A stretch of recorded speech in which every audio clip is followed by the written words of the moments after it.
Hey everyone, we're back for a current movie review. Sean and I just got back from the Angry Birds movie 2. And Sean is giving me a look. Don't give me that look. I didn't make this movie. Quick, pretend you're P. That's the only line that stuck out to me about this movie. Really? That? I mean, that whole scene was atrocious, but okay, we're getting ahead of ourselves. Unclench your jaw. Is this what pain feels like? This was awful. This was like top tier garbage.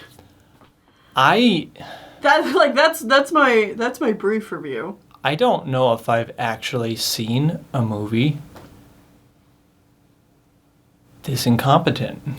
Well, that's what the first thing I wanted to bring up too is like, okay. We tried to watch. Okay, we should bring up Yeah. our experience with the Angry Birds franchise. Well, okay, We've never played the wait. games. Yeah, we've never played the games, believe it or not, because Sean and I don't have smartphones, so like we never played Angry Birds when it was in.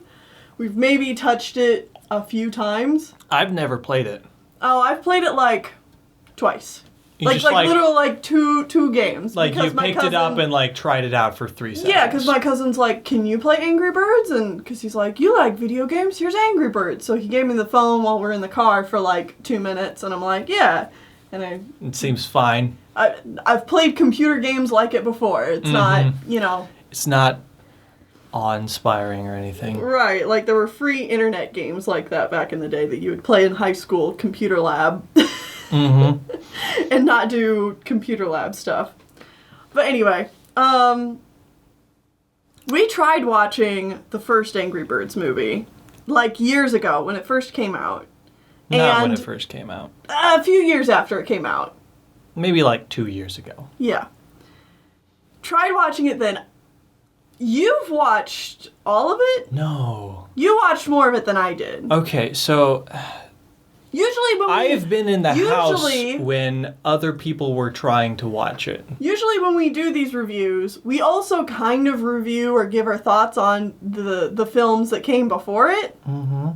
We can't. We can't with this one because Sean's only seen bits and pieces of it, and I've watched the first 5, maybe 10 minutes before I was like, I can't do this. I have to turn this off, or I will want to hurt myself.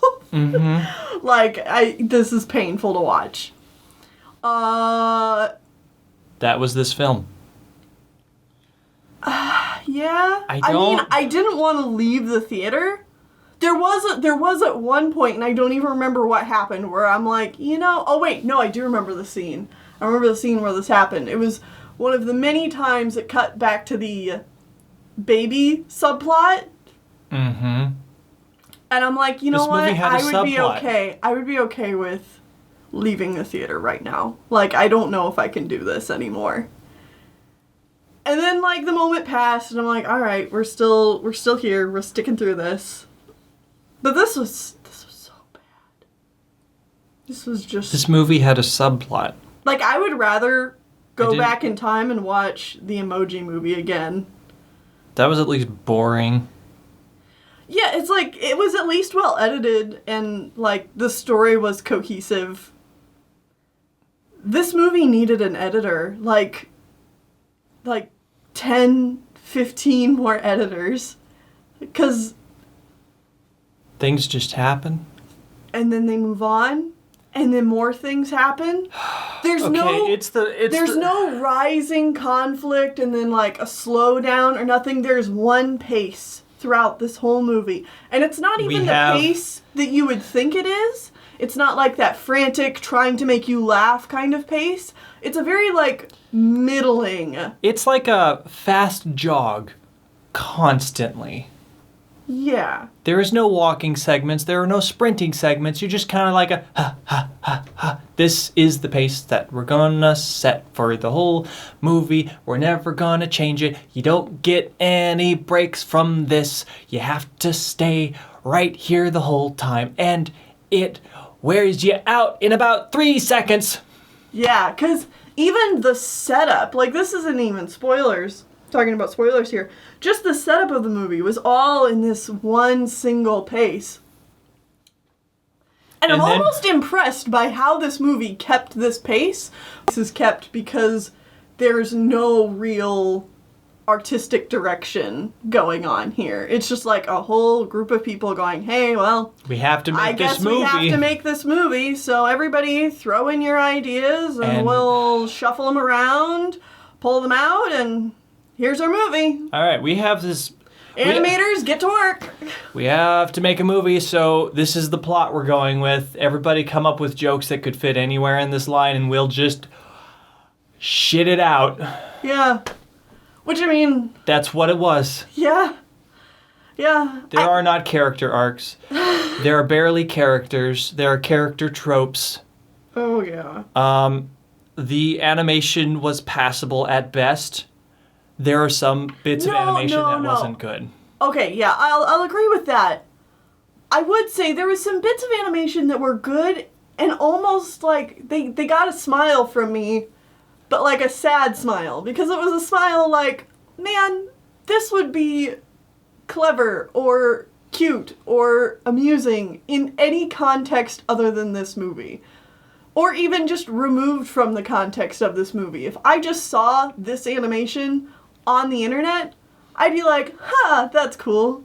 I like that. This doesn't belong in a theater. Yeah, I'm just like, oh, this doesn't work. And then the kinds of comedy and like animation styles it goes for varies a whole lot.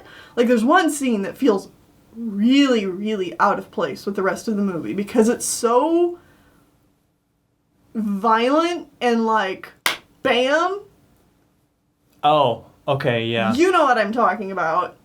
There was also a different scene that was so Looney Tunes, like, slapstick, like, oh, these are now cartoon characters doing this thing. We haven't done this the whole movie. All right, we're in space now. Oh, yeah, yeah. It just didn't fit the theme of the rest of the movie. Yeah, it's like... like the contextual theming of the rest of the movie. Mm-hmm. Most of the movie feels like, oh, we're vaguely cartoon characters. We'll, like, fall down and get hurt a little bit. But, like, we have bodies that are physically built and, like, we interact with objects like most things would in a vaguely cartoony way. You can't just grab your friend, blow them into a balloon, and float into goddamn space. Yeah. Yeah, there's no like animation rules for what can and can't be used as comedy. Mm-hmm. And it makes it so that when they break these, it's weird because it's like it feels like there are rules and then it feels like they break them for a joke that goes nowhere. And then they never bring it up again. Right. So this was a mess. Don't watch this movie. Yeah. Do not give them money. Do not give them money. Now, wait. There was a cute short at the beginning of this. Oh, yeah. I think... Sorry, that was so long ago. I forgot good things happened in this world. Yeah, so this movie opened with a short called Hair Love? Hair Love, I believe. Uh-huh. Which looks like it was kickstarted? Yeah.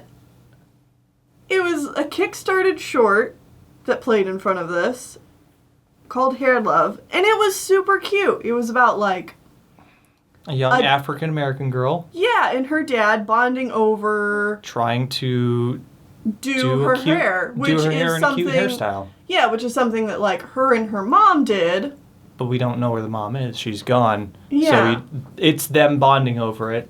Mm-hmm. And then things happen. And her mom, like, has a YouTube channel. Or had, like, a YouTube channel. Yeah, where she did all the, like, hair stuff with her daughter. It's super cute. Unfortunately, it's in front of this movie. Mm-hmm. But it was so wholesome, and it got me a little choked up. And then Angry Birds 2 started. And so if you can find that short online somehow, do that. Yeah. Because that needs support, but this movie doesn't. I feel bad for anybody who kickstarted this and then found out that it was going to be played in front of Angry Birds 2. Yeah. These don't go together.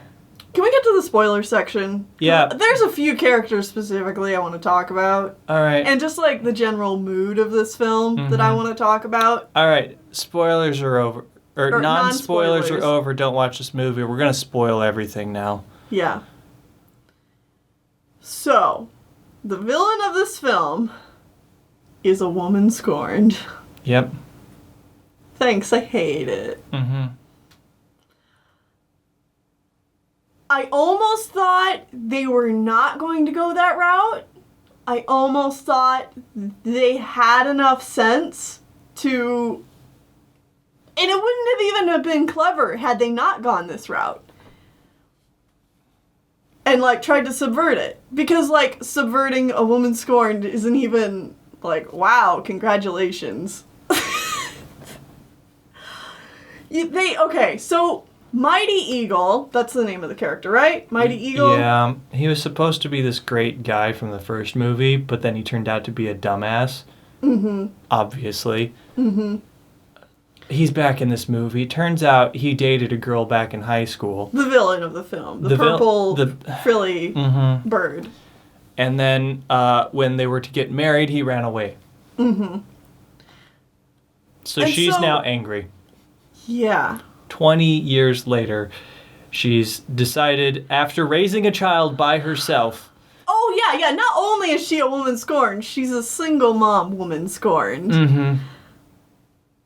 Because Mighty Eagle's a shitbag. He ran away from his pregnant fiancé. Uh-huh. Wow, great. I love it. So she's decided that she's going to destroy the 2 neighboring islands so that she can have her own tropical getaway because she's worked goddamn hard for the last 20 years raising this single child and I guess an entire country. Mm-hmm. So she's taking over the 2 next door and she's got to be happy about it. So the pigs and the birds have to team up, except Red is an asshole. Yeah. And wants to do it by himself because he's got like a god complex or something.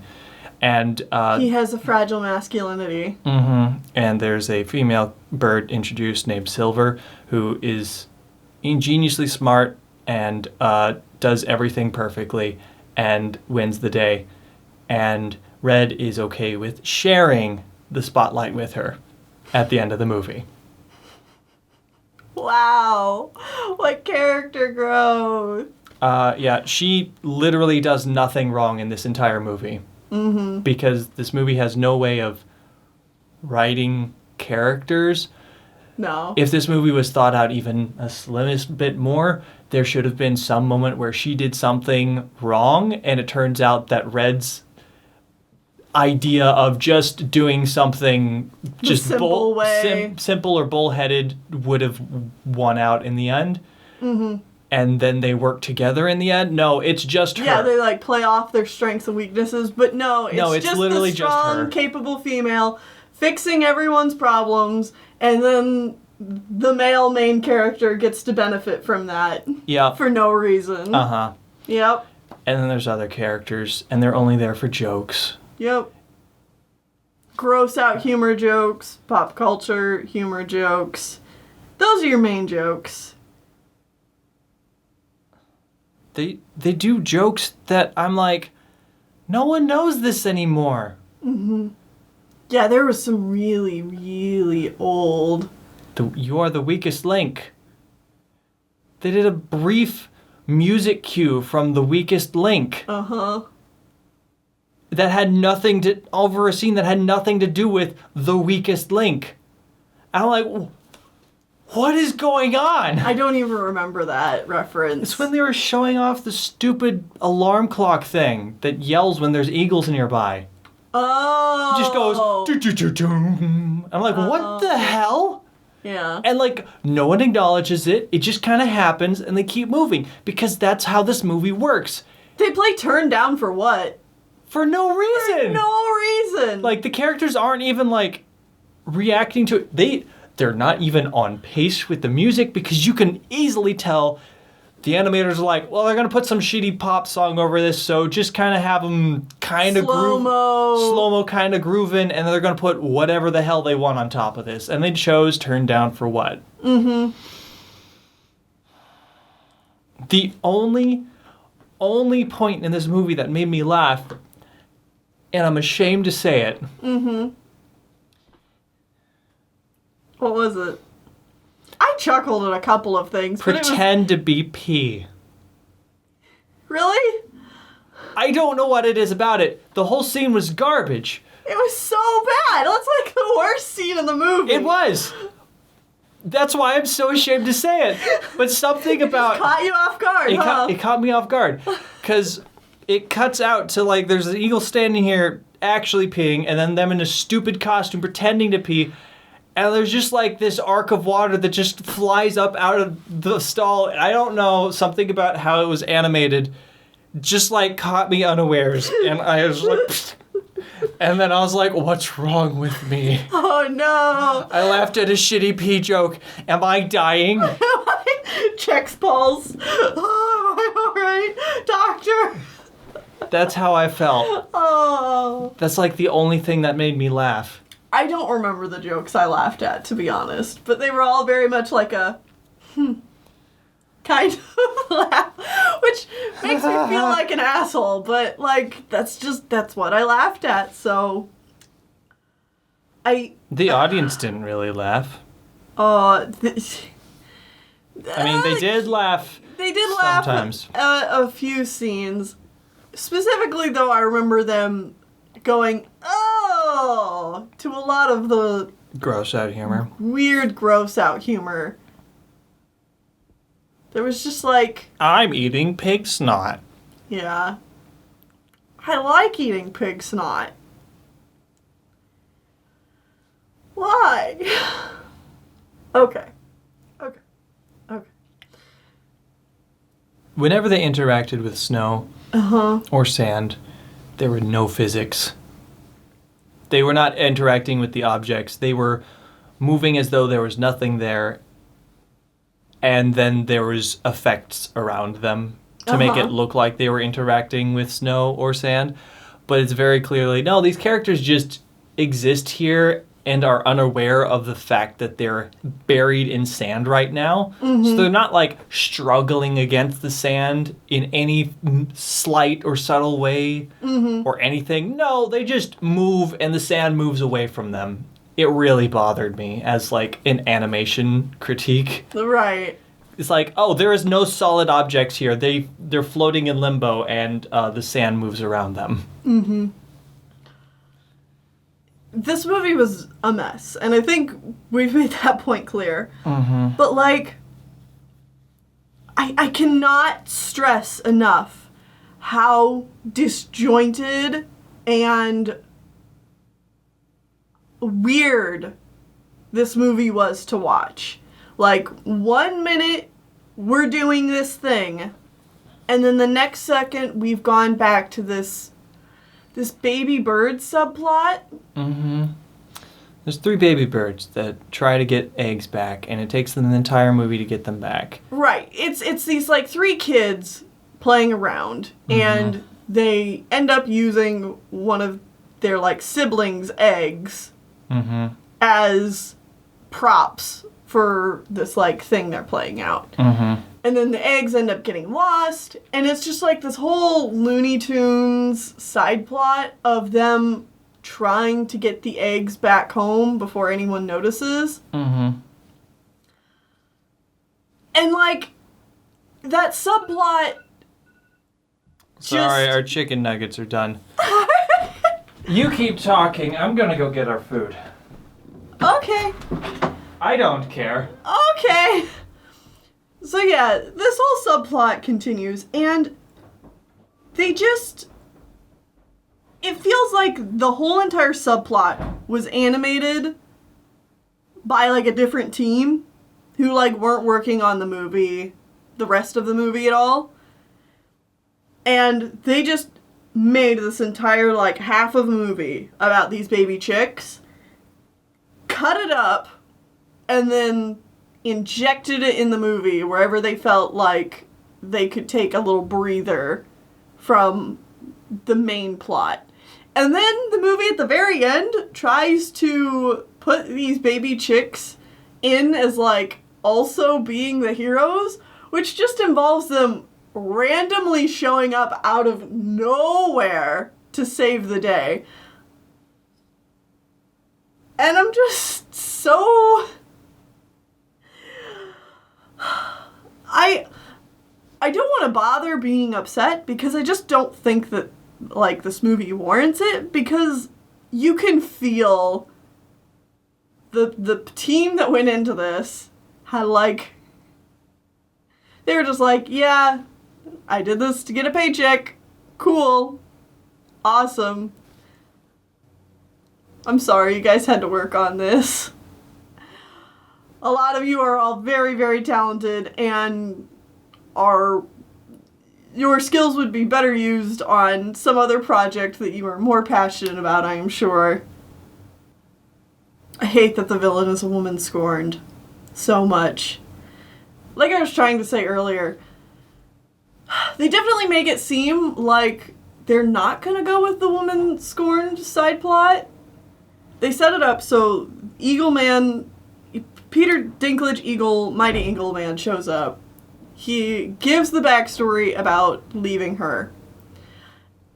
And I'm like, alright, but at the end, like, they've already set up a clear motivation for the villain that she wants to destroy the other islands, not because she cares about being scorned, more so because she cares about not wanting to live in an ice wasteland anymore.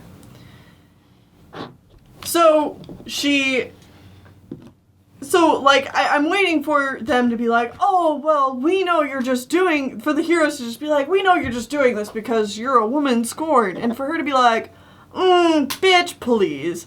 That was 20 years ago. I don't give a shit about that anymore. And they sort of kind of do that, but in the sense that she's like, no, I don't care that I was left 20 years ago. I'm so totally over it. I'm back, by the way. Yeah, I know. No, you're telling them. Yeah, I'm telling... you could see me, but they can't see me. Chicky nugs. Oh, chicky nugs and fries. I also brought your honey mustard because I know thank you like that. But yeah, I hate it. It's not great. And you would think that after the last movie, because all I really know about Angry Birds 2, or the first Angry Birds movie, is that, one, it has a lot of gross out humor too. Like, I know there's like a piss drinking joke. What? Or some other kind of piss joke with the eagle. Okay. And there's an arguably not great message at the end of the movie. Okay. I believe it. Especially considering it came out in 2016. Oh. Concerning I see. The birds and the pigs end up as on separate islands and as enemies. Okay. Yeah, that's not a great message. Yeah. In 2016. In 2016. And so you would think, like, if I was put on as director for Angry Birds 2, I'd be like, alright, first movie had some problems. Our first objective should be to maybe try to rectify some of those and make sure we do a better job and we think about our story a little bit more. Now, granted, from what I could see, it looks like this is mostly an entirely new team of directors and writers and such for this movie. Okay. I'm not surprised. And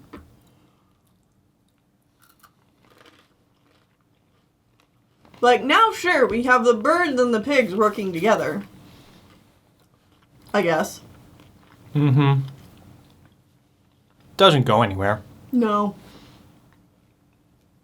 We're just friends now. That's how it is. Yeah, they don't... Why bother adding a love plot when, like, you already have this plot of, like, we need these two sides to get along. Mm-hmm.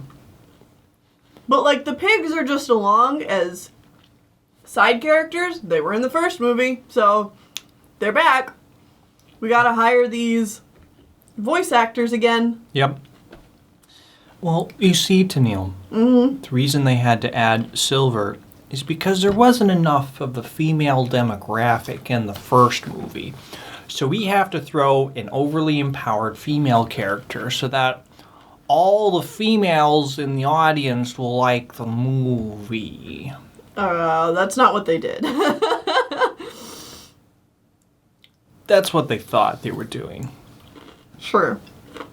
Because it was poorly done. It was so obvious that they added, oh, we didn't have a girl character. In the last movie. So let's fix that, I guess.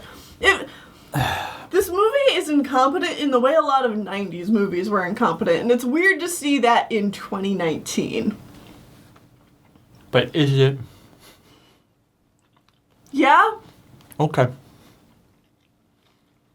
Like, 10 years ago, a movie being this incompetent in that department would be still kind of weird, but like, alright, sure, I guess. Fine. Yeah. We've done the song and dance before. But now it's like, alright, no. Are you serious? Come on. Like, everybody should know by this point not to do this to female characters. Like, it's really easy to just write them like characters. Anyway. Was that it? Was the Fast Bird voiced by... Chuck? Sure. No, that's the character's name. Okay. Was he voiced by... Olaf? No. What's the name of the snowman? Is that Olaf? Yeah, Josh Gad is in this movie. Well, that would be who it is then. Yeah. Yep. He said like one or two lines. I'm like, wait a second. I know that snowman. Okay. It's significantly worse here. Oh, God. It's all garbage. Poor Peter Dinklage, man. There were a couple of lines you could tell he was really just phoning it in. Like half of his lines. What? Who is Peter Dinklage in this movie? The Eagle. Oh. Yeah. I thought I recognized his voice, but I was... You're in another state of mind? I was just not... thinking about the P joke over and over again? I was trying to not focus on this movie as much as possible. Mm-hmm. It hurt. Well, you know what? How about we stop thinking about this movie? Okay.